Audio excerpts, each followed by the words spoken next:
ಓಂ ನಮೋ ವೆಂಕಟೇಶಾಯ. ಆಧ್ಯಾತ್ಮಿಕ ವಿಶೇಷಗಳಿಗೆ ಸ್ವಾಗತ. ಇಂದಿನ ಪ್ರಧಾನಾಂಶಗಳು: ಭಕ್ತರ ಸೌಕರ್ಯಗಳನ್ನು ಹೆಚ್ಚಿಸಲು ಮೊದಲ ಆದ್ಯತೆ. ಅಧಿಕಾರಿಗಳ ಸಮೀಕ್ಷಾ ಸಮಾವೇಶದಲ್ಲಿ ಟಿಟಿಡಿ ಇಒ ಆದೇಶ.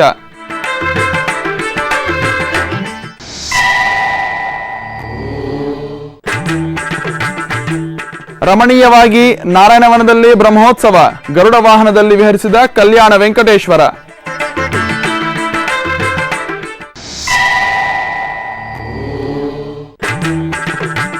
ಉಡುಪಿಯ ಗೋಪಾಲಕೃಷ್ಣ ದೇವಾಲಯದಲ್ಲಿ ದೀಪೋತ್ಸವ. ಭಕ್ತಿ ಭಾವಪೂರ್ಣವಾಗಿ ನಡೆದ ರಂಗಪೂಜೆ.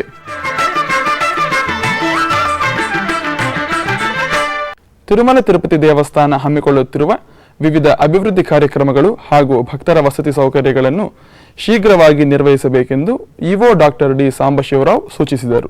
ವಿವಿಧ ಶಾಖೆಗಳ ಅಧಿಕಾರಿಗಳೊಂದಿಗೆ ಸಮೀಕ್ಷೆ ನಿರ್ವಹಿಸಿದರು. ತಿರುಮಲ ತಿರುಪತಿ ಹಾಗೂ ಟಿಟಿಡಿ ಅನುಬಂಧ ಆಲಯಗಳಲ್ಲಿ ಅಭಿವೃದ್ಧಿ ಕಾರ್ಯಕ್ರಮಗಳನ್ನು ಶೀಘ್ರವಾಗಿ ಮುಗಿಸಬೇಕೆಂದು ಆದೇಶಿಸಿದರು.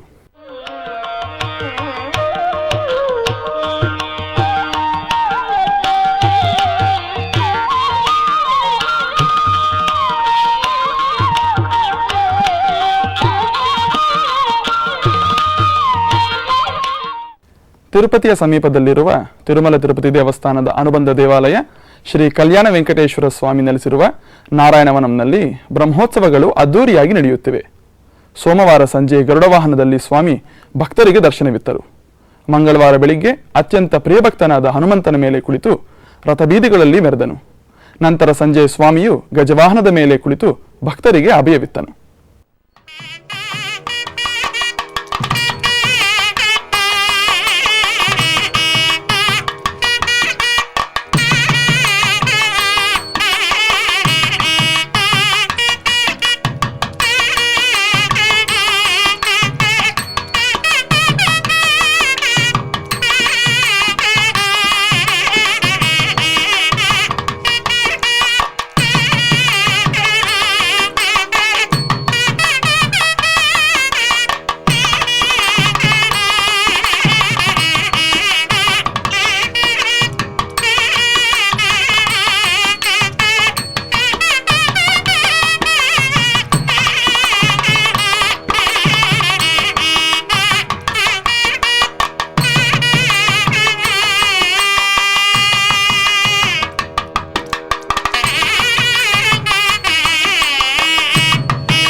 ಉಡುಪಿ ಜಿಲ್ಲೆಯ ಬ್ರಹ್ಮಾವರ ಸಮೀಪದ ಹಂದಾಡಿಯ ಗೋಪಾಲಕೃಷ್ಣ ದೇವಸ್ಥಾನದಲ್ಲಿ ಪ್ರತಿಷ್ಠಾವರ್ಧಂತಿ ಮಹೋತ್ಸವವು ವಿಜೃಂಭಣೆಯಿಂದ ನಡೆಯಿತು. ಇದರ ಪ್ರಯುಕ್ತ ನವಕ ಪ್ರಧಾನ ಹೋಮ, ಮಹಾಭಿಷೇಕ ಹಾಗೂ ಮಹಾಪೂಜೆ ನಡೆಯಿತು. ರಾತ್ರಿ ರಂಗಪೂಜೆ ಹಾಗೂ ದೀಪಾರಾಧನೆ ನಡೆಯಿತು. ಈ ಸಂದರ್ಭದಲ್ಲಿ ಭಕ್ತರು ಪಾಲ್ಗೊಂಡು ಗೋಪಾಲಕೃಷ್ಣನ ಕೃಪೆಗೆ ಪಾತ್ರರಾದರು.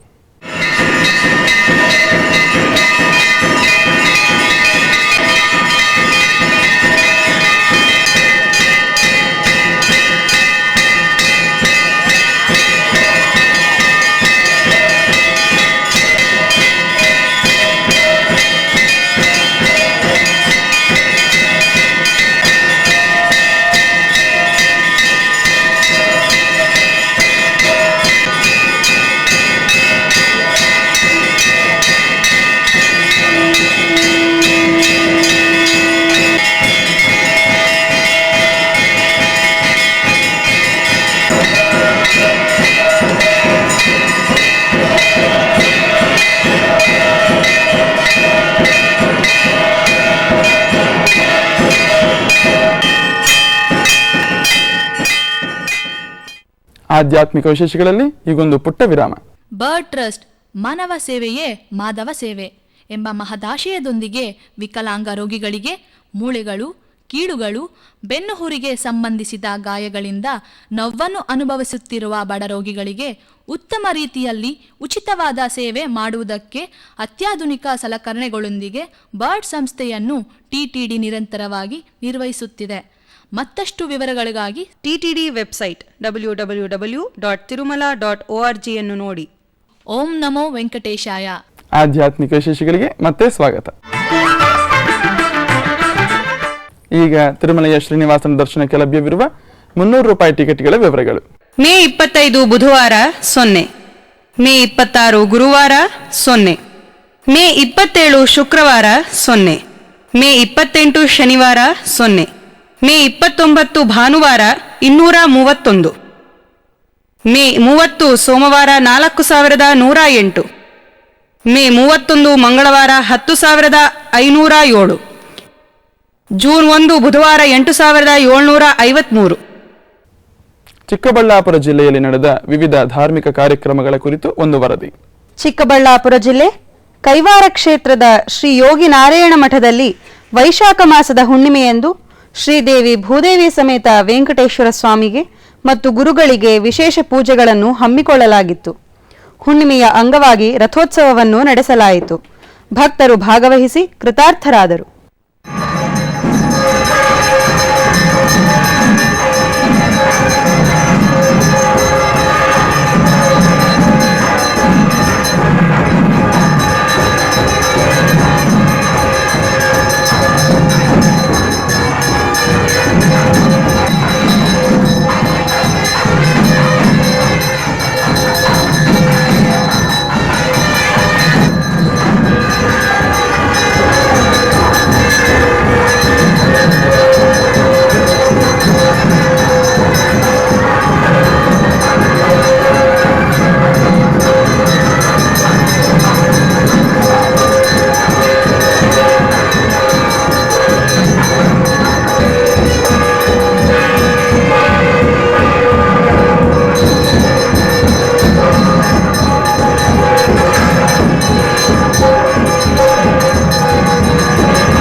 ಚಿಕ್ಕಬಳ್ಳಾಪುರ ಜಿಲ್ಲೆ ಚಿಂತಾಮಣಿಯ ಶ್ರೀ ಬ್ರಹ್ಮಚೈತನ್ಯ ಶ್ರೀರಾಮ ಮಂದಿರದಲ್ಲಿ ಶ್ರೀರಾಮಾನುಜಾಚಾರ್ಯರ ಜನ್ಮ ಸಹಸ್ರಮಾನೋತ್ಸವದ ಅಂಗವಾಗಿ ಪೋತನ ಭಾಗವತ ಪ್ರವಚನ ಕಾರ್ಯಕ್ರಮವನ್ನು ಹಮ್ಮಿಕೊಳ್ಳಲಾಗಿತ್ತು. ಮೈಸೂರಿನಲ್ಲಿ ವಾಸವಿ ದೇವಿ ರಥೋತ್ಸವ ಸಡಗರ ಸಂಭ್ರಮದಿಂದ ಆಚರಿಸಲಾಯಿತು. ಈ ರಥೋತ್ಸವಕ್ಕೆ 100 ವರ್ಷಗಳ ಇತಿಹಾಸ ಇರುವುದು ಒಂದು ವಿಶೇಷ. ಕನ್ಯಕಾ ಪರಮೇಶ್ವರಿ ದೇವಿಗೆ ವಿಶೇಷ ಪೂಜೆ ಸಲ್ಲಿಸಿ ಅರಮನೆಯ ವೃತ್ತದ ಮೂಲಕ ಸಾಂಸ್ಕೃತಿಕ ಕಲಾ ತಂಡಗಳೊಡನೆ ರಾಜಬೀದಿಗಳಲ್ಲಿ ಮೆರವಣಿಗೆ ನಡೆಸಲಾಯಿತು. ಭಕ್ತರೆಲ್ಲರೂ ಈ ಉತ್ಸವದಲ್ಲಿ ಪಾಲ್ಗೊಂಡು ಆನಂದ ಪರವಶರಾದರು.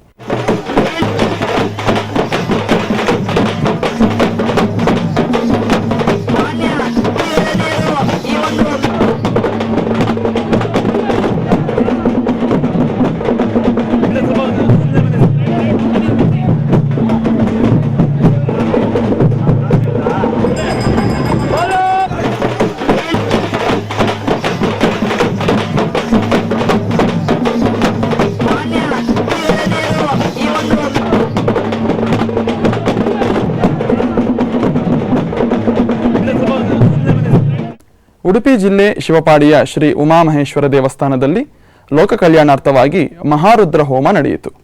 ನಂತರ ಮಹಾಪೂಜೆಯೊಂದಿಗೆ ಪ್ರಸಾದ ವಿತರಣೆ ಮಾಡಲಾಯಿತು. ಭಕ್ತರು ಈ ಸಂದರ್ಭದಲ್ಲಿ ಪಾಲ್ಗೊಂಡು ಉಮಾಮಹೇಶ್ವರನ ದರ್ಶಿಸಿ ಧನ್ಯರಾದರು.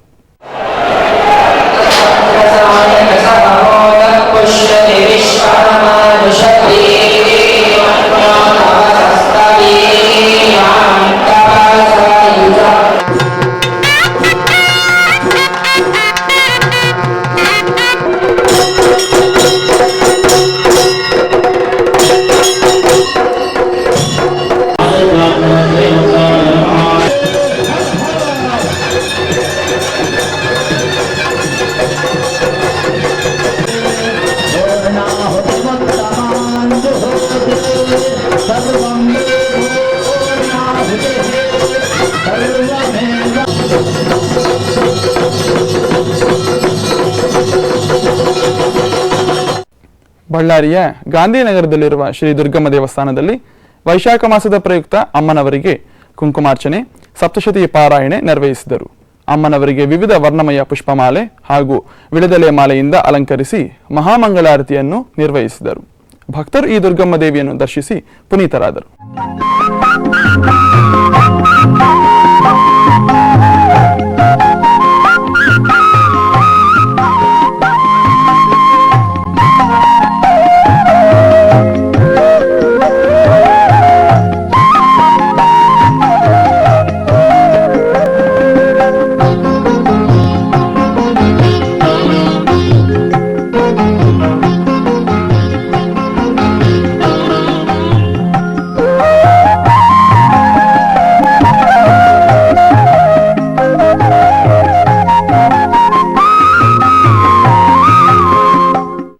ಬಳ್ಳಾರಿ ನಗರದ ಮುನ್ಸಿಪಲ್ ಮೈದಾನದಲ್ಲಿ ನಡೆಯುತ್ತಿರುವ ಹೋಮ ಕಾರ್ಯಕ್ರಮಗಳ ಭಾಗವಾಗಿ ಸುದರ್ಶನ ಚಂಡಿ ಹೋಮ ನಿರ್ವಹಿಸಿದರು.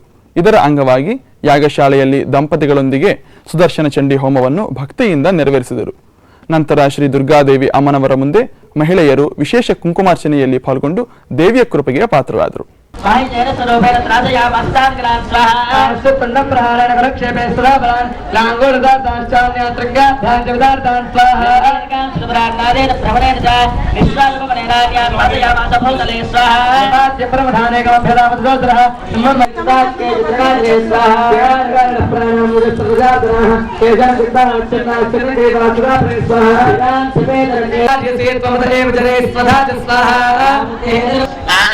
कोटि प्रजभान्तिनेत्रां पदेहमम्बां जगदीश्वरीतां त्रयवतो श्री महाकाली महालक्ष्मी महासरस्वती स्वरूपिणी श्री ललिता परा भट्टारिका देवताजी नमो नमः.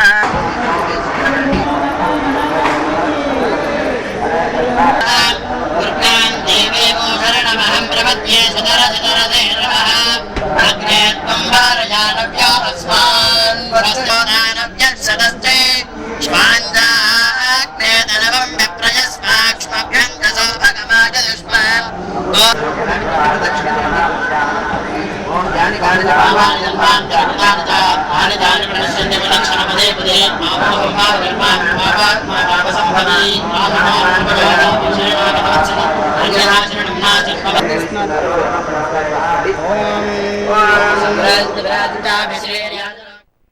ಬಸವನಗುಡಿಯ ನ್ಯಾಷನಲ್ ಕಾಲೇಜ್ ಮೈದಾನದಲ್ಲಿ ಶ್ರೀ ಯತಿರಾಜಜಿಯರ್ ಮಾರ್ಗದರ್ಶನದಲ್ಲಿ ಆಚಾರ್ಯ ರಾಮಾನುಜರ ಸಹಸ್ರಮಾನೋತ್ಸವದ ಅಂಗವಾಗಿ ಶ್ರೀ ರಾಮಾನುಜ ವಿಶ್ವಮಂಗಲ ಉತ್ಸವ ಅತ್ಯಂತ ಅದ್ದೂರಿಯಾಗಿ ನೆರವೇರಿಸಿದರು.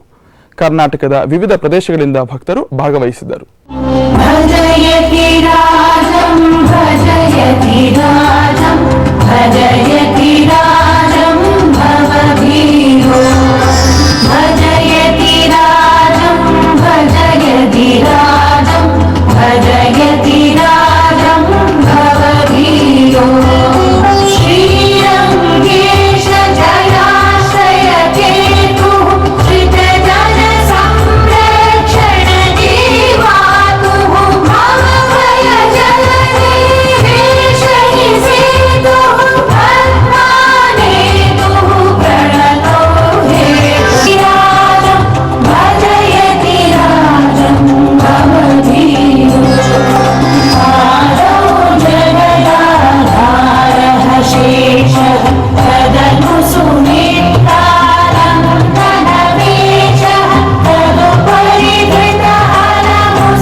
ಆಚಾರ್ಯ ರಾಮಾನುಜರು 1000 ವರ್ಷಗಳ ಕಾಲ ಎಲ್ಲೋ ಮರೆಯಾಗಿದ್ರು. ಅವರಿಗೆ ಅನ್ನಿಸ್ತು 1000 ವರ್ಷದ ಈ ಸಂದರ್ಭದಲ್ಲಿ ಜಗತ್ತಿಗೆ ತಮ್ಮ ದರ್ಶನ ಮಾಡಿಸಬೇಕು ಅಂತ. ಅದಕ್ಕೆ ಆಚಾರ್ಯ ರಾಮಾನುಜರ ಈ ಮಂಗಲ ಮಹೋತ್ಸವವನ್ನ, ಅವರ ಜೀವನ ಸಿದ್ಧಾಂತವನ್ನ ಎಲ್ಲರಿಗೆ ಪ್ರಸಾರ ಮಾಡುವಂತಹ ಒಂದು ಉದ್ದೇಶದಿಂದ ವಿಶ್ವ ಮಂಗಲ ಮಹೋತ್ಸವ ಅಂತ ಹೇಳಿ ನಾನು ಈ ಮಹೋತ್ಸವವನ್ನು ಆಚರಣೆ ಮಾಡ್ತಾ ಇದ್ದೀನಿ. ಆಚಾರ್ಯ ರಾಮಾನುಜರು ಕರ್ನಾಟಕಕ್ಕೆ ಆಗಮಿಸಿದ್ರು. ನಮ್ಮ ಪ್ರಖ್ಯಾತ ವಿದ್ವಾಂಸರು, ವಾಗ್ಮಿಗಳು, ಚಿಂತಕರು ಆದಂತಹ ಪ್ರೊಫೆಸರ್ ಕೆ.ಎಸ್. ನಾರಾಯಣಾಚಾರ್ಯ ಸ್ವಾಮಿಗಳು ಒಂದು ಬಹಳ ಸುಂದರವಾದಂತಹ ಪುಸ್ತಕವನ್ನು ಬರೆದಿದ್ದಾರೆ. ಕರ್ನಾಟಕದಲ್ಲಿ ಆಚಾರ್ಯ ರಾಮಾನುಜರ ಪದ ಚಿಹ್ನೆಗಳನ್ನು ಗುರುತಿಸಿದ ಅವರು ಬಿಳಿಗಿರಿ ರಂಗನ ಬೆಟ್ಟದ ಆ ಒಂದು ಗಿರಿಶೃಂಗದಿಂದ ಬಂದು ಅದೆಲ್ಲ ಸುತ್ತಾಡಿ ಪಾಪ ಅಲ್ಲಿಂದ ಅವರು ನಿರ್ಲೆಗೆ ಬಂದು ಸಾಲಿಗ್ರಾಮಕ್ಕೆ ಬಂದು ತೊಂಡಗೋಡಿಗೆ ಬಂದರು. ನಾವು ಒಮ್ಮೊಮ್ಮೆ ಯೋಚನೆ ಮಾಡ್ತೀನಿ, ಒಮ್ಮೆ ಕುಳಿತಾಗ ಅವರು ಬಂದಾಗ ಇಲ್ಲಿ ಅವರಿಗೆ 61 ವರ್ಷ ವೃದ್ಧಾಪ್ಯ. ಅವರು ಈ ನಾಡು ಗೊತ್ತಿಲ್ಲ, ಜನ ಗೊತ್ತಿಲ್ಲ, ಭಾಷೆ ಗೊತ್ತಿಲ್ಲ, ಕೇವಲ ಕೆಲವು ಶಿಷ್ಯರಿಂದ ಜೊತೆಯಲ್ಲಿ ಬಂದು ಈ ಗಿರಿಯಿಂದ ಬಂದು ಅವರು ಮೇಲುಕೋಟೆಯನ್ನು ಉದ್ಧಾರ ಮಾಡಿದರು. ಅಲ್ಲಿ ಒಂದು ಸಂಸ್ಕೃತಿಯ ಅನಾಗಮನವನ್ನು ಮಾಡಿದರು.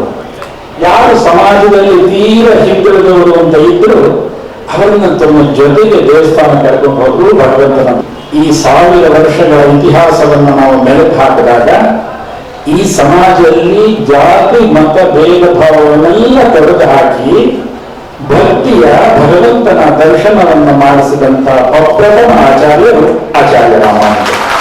ರಷ್ಯಾದಲ್ಲಿ ನೋಡಿದ್ದೀರಿ, ಚೀನಾದಲ್ಲಿ ನೋಡಿದ್ದೀರಿ, ಅನೇಕ ವರ್ಷಗಳ ಹಿಂದೆ ನೀವು ಫ್ರಾನ್ಸಿನ ಕ್ರಾಂತಿಯಲ್ಲಿ ನೋಡಿದ್ದೀರಿ. ಅದು ಬರೀ ಸೋಷಿಯಲ್ ರೆವಲ್ಯೂಷನ್ ಆಯಿತು, ಅದಕ್ಕೆ ಬೇರಿಲ್ಲ. ಎಲ್ಲ ಕಬ್ಬಿನಂತಹ ಒಂದು ಬೆಳೆಗೂ ಭತ್ತದ ಬೆಳೆಗೂ ಬೇರನ್ನು ನೋಡಬೇಕು. ಸಮಾಜದ ಹೊರಗಡೆ ಇದ್ದುಕೊಂಡು ಸಮಾಜಕ್ಕೆ ಪೋಷಕವಾದ ಮೂಲವಾದಂತಹ ಭಗವದ್ಭಕ್ತಿ, ಅಧ್ಯಾತ್ಮ, ಆತ್ಮಶ್ರದ್ಧೆ ಇವುಗಳನ್ನು ನೀರೆರೆದು ಬೆಳೆಸಿದರೆ ಮಾತ್ರ ಸಾಮಾಜಿಕ ಕ್ರಾಂತಿ ಯಶಸ್ವಿಯಾಗುತ್ತೆ ಅಂತ ತೋರಿಸಿಕೊಟ್ಟ ಮೊತ್ತ ಮೊದಲನೇ ಆಚಾರ್ಯ ರಾಮಾನುಜರು. ಸಕಲ ಮಾನವ ಜನಾಂಗಕ್ಕೆ ಒಳಿತಾಗುವ ದೃಷ್ಟಿಯಿಂದ ಆಧ್ಯಾತ್ಮಿಕ ತಳಹದಿಯ ಮೇಲೆ ಭಕ್ತಿಯನ್ನ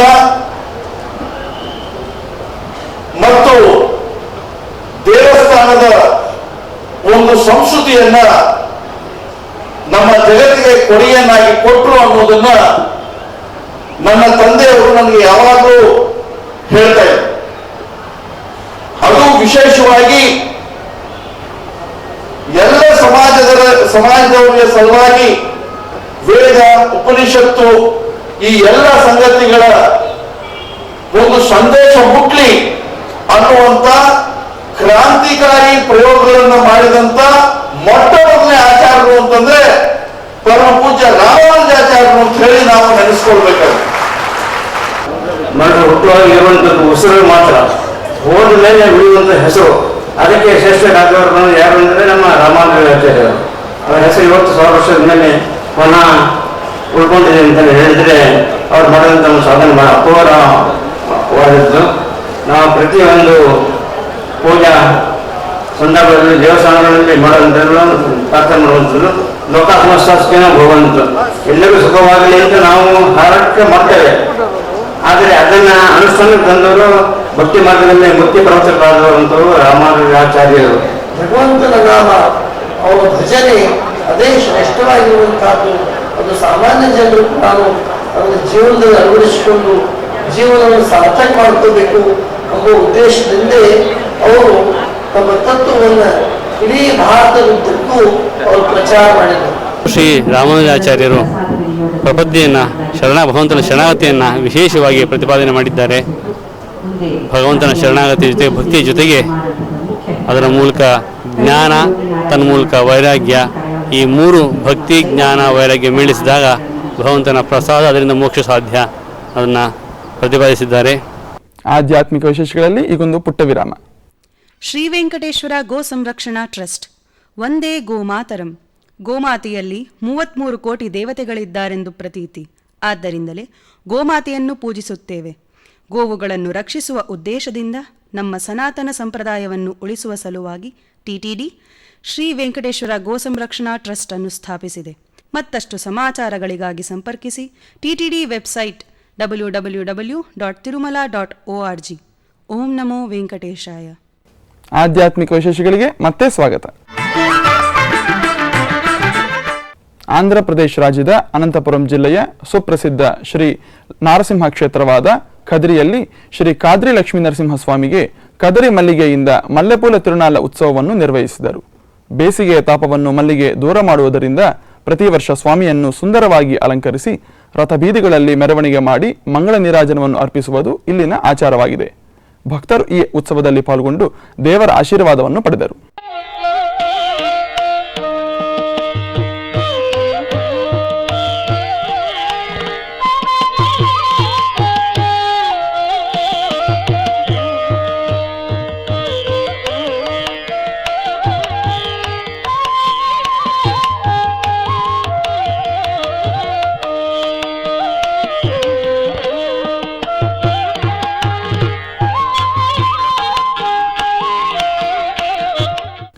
ಅಷ್ಟಾದಶ ಶಕ್ತಿಪೀಠಗಳಲ್ಲಿ ಒಂದಾಗಿರುವ ಕಾಶಿ ಮಹಾಕ್ಷೇತ್ರದಲ್ಲಿ ಶ್ರೀ ವಿಶಾಲಾಕ್ಷಿ ಅಮ್ಮನವರಿಗೆ ವಿಶೇಷ ಪೂಜೆಗಳು ನಡೆದವು. ಇಲ್ಲಿ ನೆಲೆಸಿರುವ ದೇವಿಯನ್ನು ಶ್ರೀ ಆದಿಶಂಕರಾಚಾರ್ಯರು ಪ್ರತಿಷ್ಠಾಪಿಸಿರುವುದು ಒಂದು ವಿಶೇಷ. ವೈಶಾಖ ಮಾಸದ ಪ್ರಯುಕ್ತ ದೇವಿಗೆ ವಿಶೇಷವಾಗಿ ಬಂಗಾರ ಆಭರಣಗಳು ಹಾಗೂ ಹೂಮಾಲೆಗಳಿಂದ ಅಲಂಕರಿಸಿ ಸಹಸ್ರನಾಮಾರ್ಚನೆ ಮಾಡಿದರು. ನಂತರ ವಿಶೇಷ ನೈವೇದ್ಯ, ಆರತಿ, ಮಂತ್ರಪುಷ್ಪಗಳನ್ನು ಸಮರ್ಪಿಸಿದರು. ಭಕ್ತರು ಇದರಲ್ಲಿ ಪಾಲ್ಗೊಂಡು ದೇವಿಯ ಕೃಪೆಗೆ ಪಾತ್ರರಾದರು.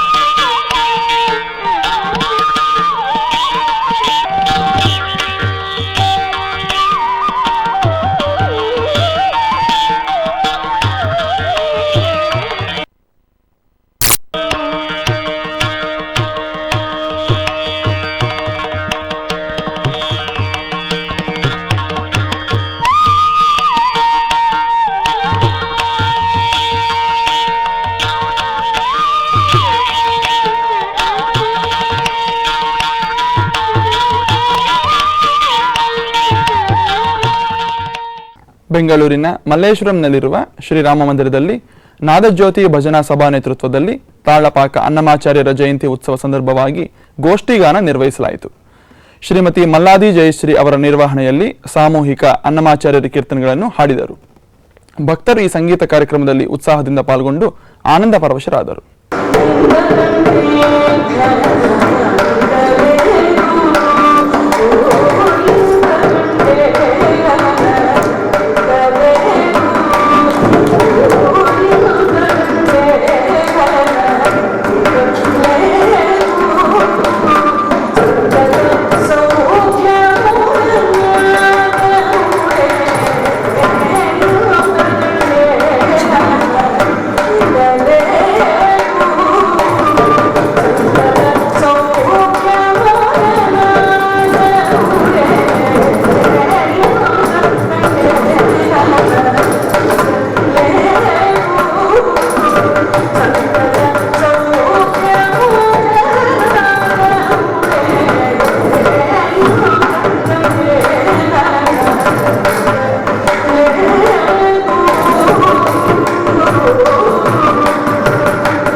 ಹುಬ್ಬಳ್ಳಿಯ ನವನಗರದಲ್ಲಿ ಕಲಾವೈಭವ ನೃತ್ಯ ಅಕಾಡೆಮಿಯ 24ನೆಯ ವಾರ್ಷಿಕೋತ್ಸವವು ಅತ್ಯಂತ ವೈಭವದಿಂದ ಜರುಗಿತು.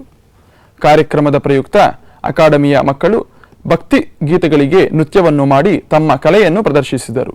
ಸಹಸ್ರಾರು ಕಲಾಪ್ರೇಮಿಗಳು ಭಾಗವಹಿಸಿ ಕಾರ್ಯಕ್ರಮವನ್ನು ಯಶಸ್ವಿಗೊಳಿಸಿದರು.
ಆಧ್ಯಾತ್ಮಿಕ ವಿಶೇಷಗಳು ಇಲ್ಲಿಗೆ ಮುಕ್ತಾಯವಾಯಿತು. ಪುನಃ ನಾಳೆ ಬೆಳಿಗ್ಗೆ 10 ಗಂಟೆಗೆ ಭೇಟಿಯಾಗೋಣ. ಓಂ ನಮೋ ವೆಂಕಟೇಶಾಯ.